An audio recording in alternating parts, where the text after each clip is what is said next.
Bismillahirrahmanirrahim. Assalamualaikum warahmatullahi wabarakatuh.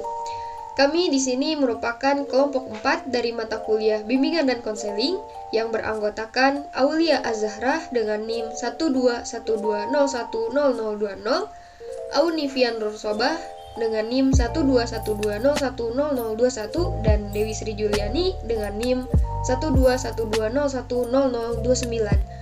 Kami merupakan mahasiswi UIN Sunan Gunung Jati Bandung, program studi Manajemen Pendidikan Islam semester 2, kelas 2A. Video ini kami persembahkan untuk memenuhi salah satu tugas mata kuliah Bimbingan dan Konseling dengan dosen pengampu Ibu Neng Gustini MPD MAG. Di sini kami akan menyampaikan hasil review jurnal. Selamat menyaksikan. Pada kesempatan kali ini, saya akan mereview jurnal yang berjudul Manajemen Konseling Islam, sebuah alternatif problem solving stres akademik siswa SD pada masa pandemi COVID-19. Jurnal ini ditulis pada tahun 2022 oleh Susana Aditya Wangsanata dan rekan-rekannya. Nah, tujuan dari penelitian jurnal ini dengan adanya pandemi COVID-19 menimbulkan kesenjangan dalam dunia pendidikan. Hal ini menyebabkan diterapkannya model pembelajaran jarak jauh, sehingga peserta didik perlu beradaptasi dengan model pembelajaran jarak jauh yang dimana model pembelajaran ini baru pertama kali diterapkan oleh Indonesia. Nah, dengan melihat sistematika permasalahan tersebut, maka tujuan penelitian ini adalah perlu problem solving yang tepat untuk dapat menyelesaikan permasalahan stres akademik. Salah satu problem solving yang dapat digunakan untuk mengatasi stres siswa adalah perlunya manajemen konseling Islam untuk dapat membantu menyelesaikan permasalahan siswa. Dan metode penelitian yang digunakan adalah yang pertama, jenis penelitian kualitatif, yaitu dengan maksud untuk menjelaskan secara deskriptif dan sebuah fenomena, dalam hal ini adalah urgensi manajemen konseling Islam. Yang kedua, pendekatan yang digunakan dalam penelitian ini adalah pendekatan analisis konten, yang dimana analisis konten dianggap cara yang tepat untuk penelitian ini, dikarenakan fokus analisis ini adalah membedah isi atau konten dari berbagai media cetak dan elektronik untuk dapat menemukan jawaban dari pertanyaan penelitian yang dikaji. Kemudian yang ketiga, sumber data penelitian ini adalah primer dan sekunder. Sumber primer didapatkan dari hasil penelitian terdahulu yang berkaitan dengan penelitian ini. Sementara itu, sumber sekundernya didapatkan dari media lain seperti web resmi pemerintah Kemendikbud dan Kemenkes maupun web resmi WHO.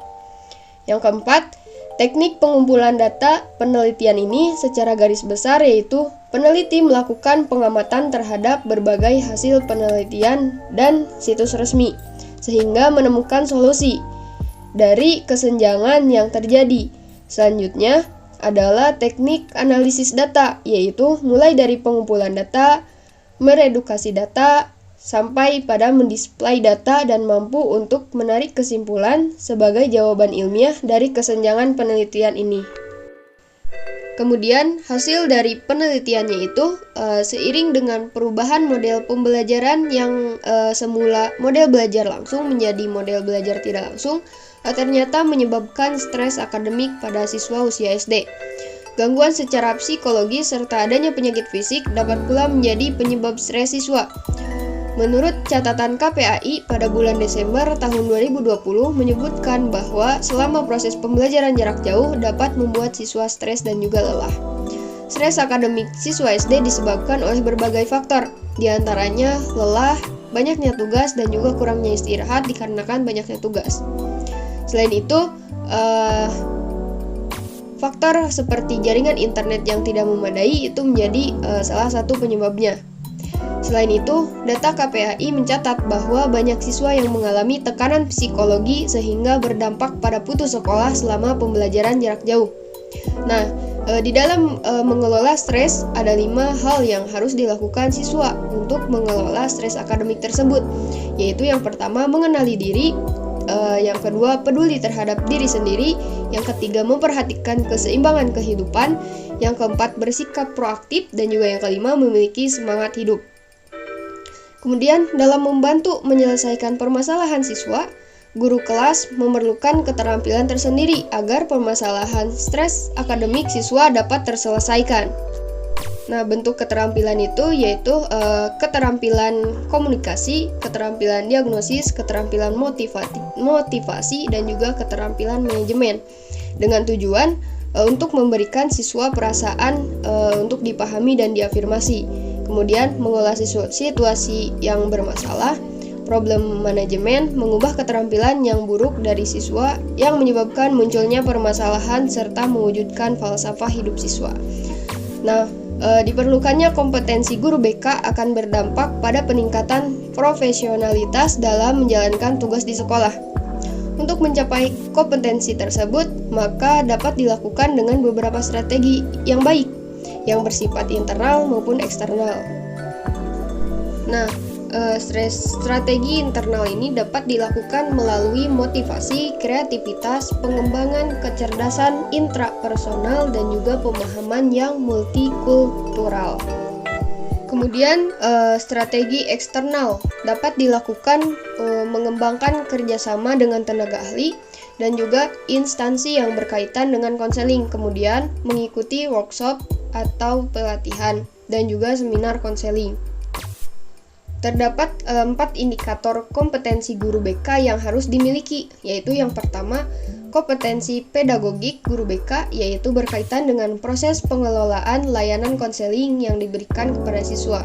Yang kedua, kompetensi kepribadian berkaitan dengan internal konselor, yaitu kualitas pribadi guru BK menjadi faktor penentu dari keberhasilan proses konseling. Yang ketiga, kompetensi sosial, yaitu guru BK harus mampu bekerja sama dengan pihak lain.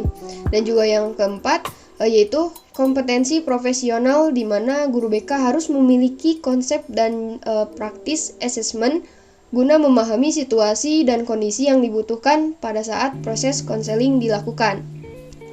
Selanjutnya, kekuatan dari penelitian ini, pada penelitian ini menggunakan beberapa metode sehingga hasil penelitian itu sangat jelas disertai dengan data-data yang akurat. Sumber yang dijadikan referensi juga cukup banyak sehingga menghasilkan informasi yang sangat luas untuk menguatkan apa yang disampaikan. Selain itu, bahasa yang digunakan juga mudah dipahami oleh pembaca. Selanjutnya, kelemahan dari penelitian ini, dalam penulisannya masih terdapat beberapa kata yang typographical error atau ada kesalahan dalam menyampaikannya. Nah, kemudian pemakaian tanda baca yang masih kurang tepat, serta seringkali tidak memakai tanda baca pada akhir kalimat. Baik, selanjutnya jurnal berbahasa Indonesia yang berjudul Layanan Bimbingan dan Konseling Daring Selama Masa Pandemi COVID-19, Journal of Counseling and Education, yang ditulis oleh Fani Dewi Putri pada tahun 2020. Tujuan dari penelitian ini yaitu untuk mewujudkan penerapan layanan bimbingan dan konseling daring. Diperlukan sebuah media yang terstandar dan disesuaikan dengan kebutuhan peserta didik, sehingga ketersediaan teknologi yang dapat menunjangnya. Nah, diperlukan juga tenaga-tenaga konselor yang terbiasa dengan pola interaksi dan komunikasi melalui internet. Subjek dari penelitian ini yaitu yang pertama, pasti siswa dan siswi yang melakukan proses pembelajaran secara daring pada masa COVID-19 ini. Nah, metode penelitian yang digunakan dalam penelitian ini adalah studi kepustakaan, yaitu studi yang objek penelitiannya berupa karya-karya kepustakaan, baik berupa jurnal ilmiah, buku, artikel dalam media massa maupun data-data statistik. Kepustakaan akan digunakan untuk menjawab permasalahan penelitian yang diajukan oleh penulis, yang dalam hal ini adalah layanan bimbingan dan konseling daring selama masa pandemi. Nah, adapun sifat dari studi yang dilakukan adalah deskriptif analisis, yaitu memberikan edukasi dan pemahaman kepada pembaca serta jenis data yang digunakan dalam penelitian ini adalah data sekunder. Hasil penelitiannya yaitu pada awal tahun 2020 ya, dunia dikejutkan oleh wabah virus corona COVID-19 yang menginfeksi hampir seluruh negara di dunia. Di Indonesia, pemerintah telah mengeluarkan status darurat bencana terhitung mulai dari tanggal 29 Februari 2020 hingga 29 Mei 2020 terkait pandemi virus COVID dengan jumlah waktu 91 hari pembelajaran daring yang diinstruksikan oleh pemerintah juga ditetapkan dalam pemberian layanan bimbingan dan konseling. Kegiatan pembelajaran siswa diarahkan dalam bentuk pembelajaran secara daring atau online di rumah. Kegiatan pembelajaran secara daring ini pada dasarnya sangat beragam ya teman-teman. Antara lain dapat dilaksanakan melalui Google Classroom, Zoom, TV edukasi, belajar interaktif di portal Rumah Belajar, Ruang Guru, dan aplikasi belajar online lainnya. Perbedaan layanan bimbingan dan konseling dengan materi pelajaran lain adalah layanan bimbingan dan konseling tidak memberikan materi-materi ataupun tugas-tugas yang memberatkan siswa. Layanan bimbingan dan konseling menyajikan layanan dalam pembelajaran daring melalui format yang bermakna bagi peserta didik. Gunanya itu untuk mewujudkan penerapan layanan bimbingan dan konseling daring diperlukan sebuah media yang terstandar dan disesuaikan dengan kebutuhan peserta didik. Hingga ketersediaan teknologi yang dapat menunjangnya, diperlukan juga tenaga-tenaga konselor yang terbiasa dengan pola interaksi dan komunikasi melalui internet tentunya teman-teman. Lalu ada kekuatan dari penelitian ini atau kelebihan dari penelitian ini, yaitu pemodelan yang digunakan dalam penelitian ini menggunakan bahasa yang mudah dipahami sehingga membantu untuk menunjukkan hasil penelitian yang lebih akurat untuk peneliti selanjutnya teman-teman. Yang kedua itu ada kelemahan dari penelitian ini, yaitu literatur yang digunakan dalam penelitian ini masih tergolong sedikit, sehingga penguatan secara teori untuk penelitian ini sangatlah kurang, teman-teman. Baik, selanjutnya adalah jurnal berbahasa Inggris yang berjudul Teacher Professional Quality Counseling Service with Technology in Pandemic COVID-19, atau artinya kualitas profesional guru dalam layanan konseling dengan teknologi di masa pandemi COVID-19, yang ditulis oleh Bapak Agus Supriyanto dan beserta teman-temannya pada tahun 2020, yang bertujuan studi kasus ini berfokus pada penemuan berbagai teknologi yang diterapkan dan digunakan oleh konselor sekolah dalam proses layanan konseling selama pandemi COVID-19. Dalam pandemi COVID-19 ini sangat mempengaruhi proses akademik di seluruh dunia dan munculnya masalah pada siswa. Konselor sekolah memiliki peran penting dalam membantu masalah dan mengembangkan potensi siswa melalui layanan konseling dengan digital media teknologi. Selanjutnya, metode penelitiannya menggunakan pendekatan kualitatif, metode studi kasus, dan kombinasi metode deskriptif kualitatif yang digunakan dalam penelitian ini. Deskriptif kualitatif metode untuk mengungkapkan berbagai media yang digunakan untuk konselor sekolah dalam pelayanan konseling individu online. Sementara itu, studi kasusnya itu adalah untuk memberitahu beberapa hambatan dan masalah dalam kinerja layanan konseling pribadi online. Hasil survei untuk mengungkapkan media layanan konseling individu online bersama dengan masalah dan hambatan dari proses layanan konseling online. Temuan dari penelitian ini untuk menemukan solusi dalam menerapkan layanan konseling online pribadi. Selanjutnya ada hasil penelitian. Hasil penelitiannya adalah menemukan berbagai media yang digunakan oleh konselor sekolah dalam pelayanan konseling. Media penyuluh menyesuaikan dengan kondisi mahasiswa selama pandemi COVID-19.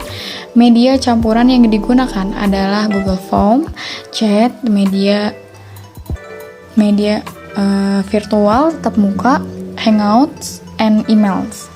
Layanan konseling individu memanfaatkan berbagai media ini. Media layanan konseling ini unik untuk berfungsi sebagai identifikasi masalah, media pendukung untuk pelaksanaan layanan konseling pribadi online, serta media untuk mengevaluasi layanan konseling individu. Prosedur penelitian dan analisis data instrumen penelitian menggunakan kuesioner terbuka dengan distribusi melalui Google Form Media. Hasil penelitian selanjutnya dianalisis secara kualitatif berdasarkan konteks temuan dari setiap aspek penelitian. Pembahasan hasil penelitian berada di 4 elemen, yaitu yang pertama ada media konseling online, yang kedua ada aplikasi media konseling online, yang ketiga ada masalah konseling online, dan yang keempat adalah hambatan untuk konseling online. Selanjutnya ada kelebihan penelitian.